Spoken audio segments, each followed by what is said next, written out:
Hello everyone, and welcome back to the RG Models 86 channel. And in this video, we have yet another double review from Rapido Trains UK. This time, it's the Port of Par Bagnall twins, Alfred and Judy. So join me as I take a look at the details, the running qualities, and put the models through their paces. Let's get started.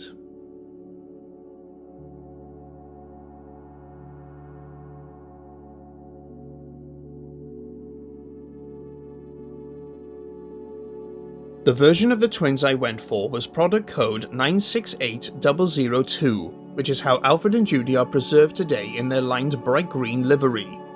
Before we take a look at the actual models, can we just take a moment to admire this bright and eye-catching box lid artwork? It looks absolutely stunning. Inside the box you will find the following: the owner's manual, a postcard featuring some beautiful artwork of the twin engines by artist Jonathan Clay, and a full and comprehensive book written by David Nelson Brown, which covers everything about Alfred and Judy as well as where they worked. The models themselves are packaged securely in individual ice block style packing, which in turn is cradled in medium dense foam.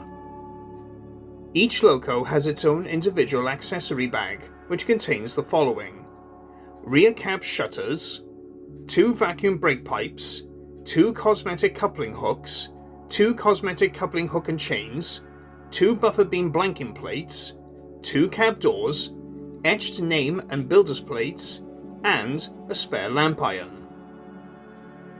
Both models are already very detailed, as you'll see in a moment, but if you wish to enhance them further with these additional details, then you can. And on that note, let's take a look at the details.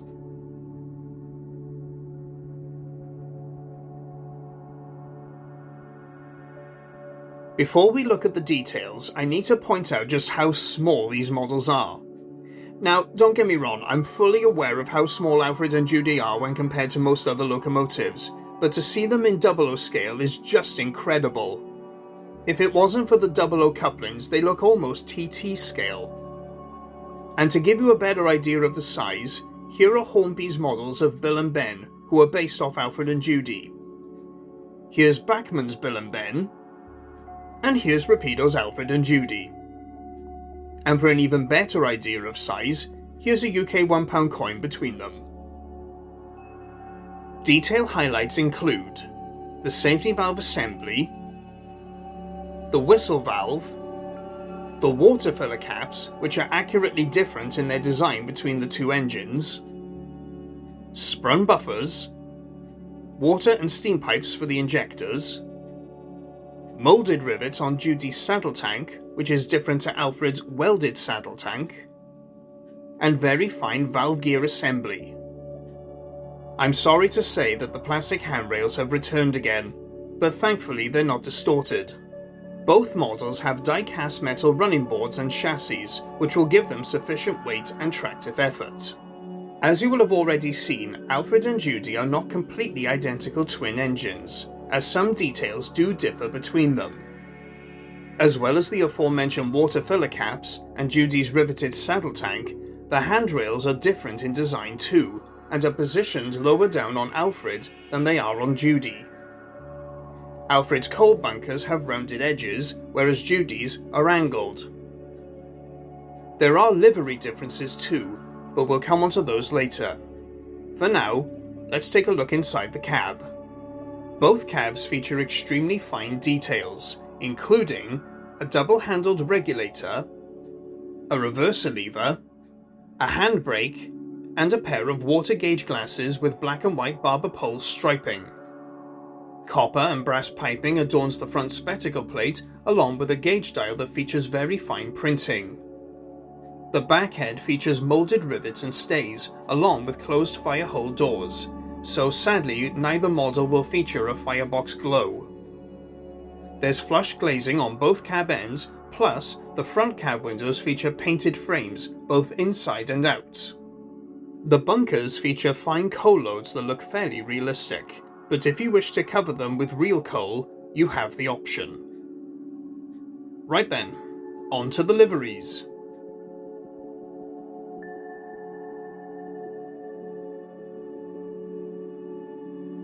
Alfred and Judy both sport a matte finish bright green with yellow lining.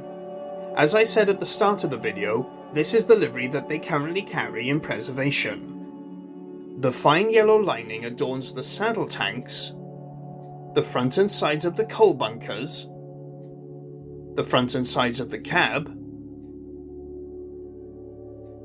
the sandboxes, and the cylinder casings.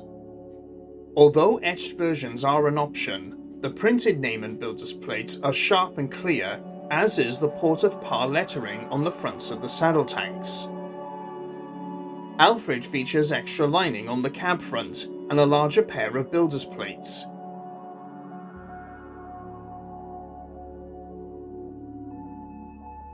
But the biggest difference is the pit and tip crest of the English China Clay Company, which features the rope and anchor of the Port of Par. Next, let's look at the mechanism.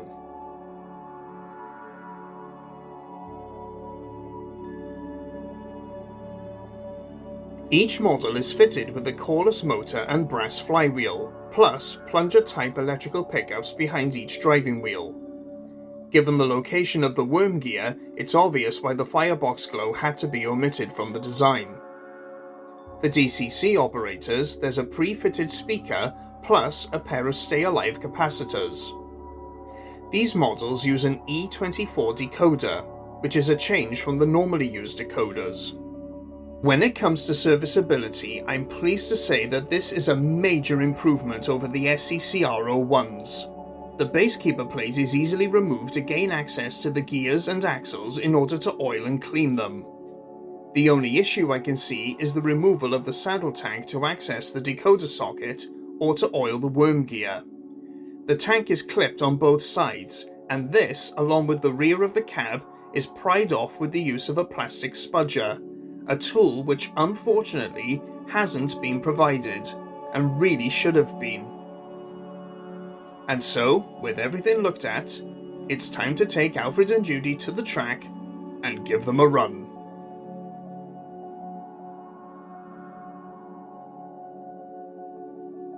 Alfred and Judy are both sensibly geared to run at slow speed, and the flywheels really help provide a smooth glide over the rails.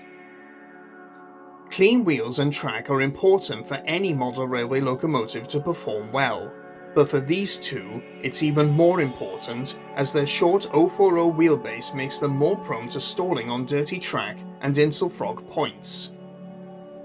DCC operators won't have this problem so much, as the stay-alive capacitors will carry them over any trouble spots where they would likely stall on analog. Now, I did wonder if it was worth doing a strength test for these models, as it seemed rather unfair considering their small stature. I mean, they're not likely to pull much, but curiosity got the better of me as to what they were capable of. We'll use Judy for the test, whilst Alfred observes from the turntable. For the test, we'll use these Hornby X GWR Centenary coaches, though I doubt we'll need very many of them. As you see, Judy is managing a single coach just fine. Oh, see what I mean by keeping the track and wheels clean? Let's add a second coach. I have to say that for a small engine on an incline, this is impressive. Oh, she's lost her footing and been brought to a stop. Let's try that again, but much faster. Something tells me that this isn't going to help, but we'll see.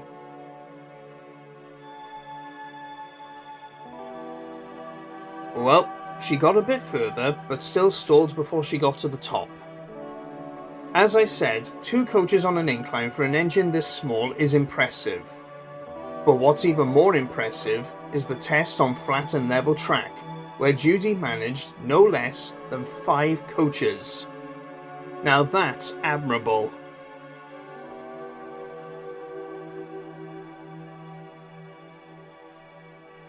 Well, what can I say other than this?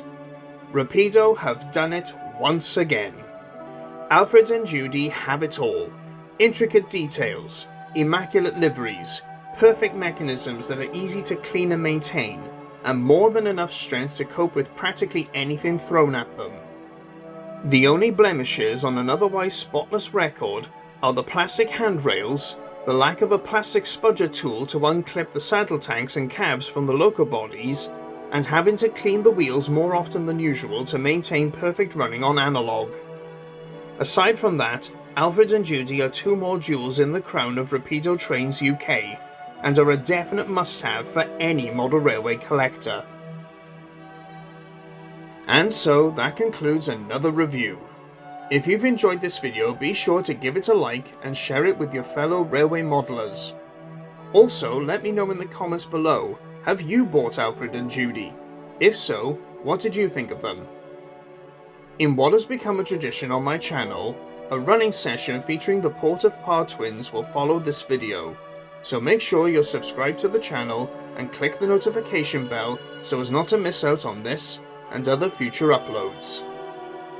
I've been RG Models 86, and until I see you in the next video, stay safe and well. Bye everyone.